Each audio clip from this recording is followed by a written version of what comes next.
नमस्कार सभी विद्यार्थियों का।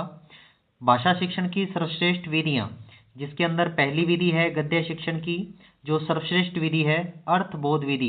इस विधि के अंदर अध्यापक किसी भी टॉपिक का अर्थ बताएगा, जो भी कठिन शब्द दिए होंगे उनका अर्थ बालकों को बताता है। नेक्स्ट इसके बाद पद्य शिक्षण, ये तो था गद्य शिक्षण, इसकी सर्वश्रेष्ठ विधि होगी अर्थबोध विधि।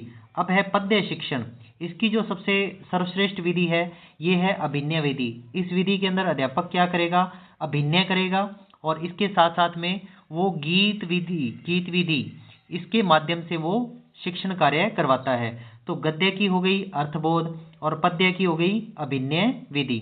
नेक्स्ट इसके बाद तीसरी जो विधि है वो है कक्षा अभिनय विधि। अगर अध्यापक को एकांकी का शिक्षण कार्य करवाना है, एकांकी क्या होती है, किसी भी एक घटना के बारे में होता है। ये नाटक में तो अलग अलग घटनाएं होती हैं, कभी कौन सी घटना पर कभी कौन सी घटना पर, परंतु एकांकी के अंदर केवल एक ही घटना पर चर्चा की गई होती है। तो एकांकी की सर्वश्रेष्ठ विधि है कक्षा अभिनय विधि। आप कक्षा के अंदर ही जो बालक होते हैं उनको आप अलग अलग पात्र बना देते हैं और फिर जो एकांकी की जो घटना होती है उसका आप अध्ययन करवाते हैं। तो कक्षा अभिनय विधि।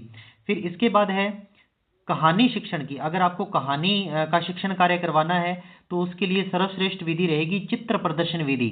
चित्र प्रदर्शन, जैसे आप प्यासा कुआं कोई कहानी पढ़ा रहे हैं तो ऐसे में आप उससे संबंधित जो भी चित्र होंगे वो बच्चों को दिखाएंगे और फिर शिक्षण कार्य करवाएंगे। तो कहानी शिक्षण की सर्वश्रेष्ठ विधि होगी चित्र प्रदर्शन विधि। नेक्स्ट इसके बाद व्याकरण की सर्वश्रेष्ठ विधि। ये प्रश्न आया था कि व्याकरण की सर्वश्रेष्ठ विधि कौन सी है।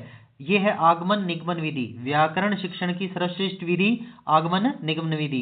इसका ये ध्यान रखना है कि आगमन विधि अलग है, निगमन विधि अलग है, और आगमन और निगमन विधि ये अलग है। तीन विधि हैं ये, आगमन विधि, निगमन विधि और एक है आगमन निगमन विधि।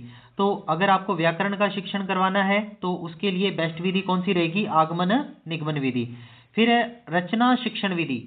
इसकी जो सर्वश्रेष्ठ विधि है वो है प्रश्नोत्तर विधि।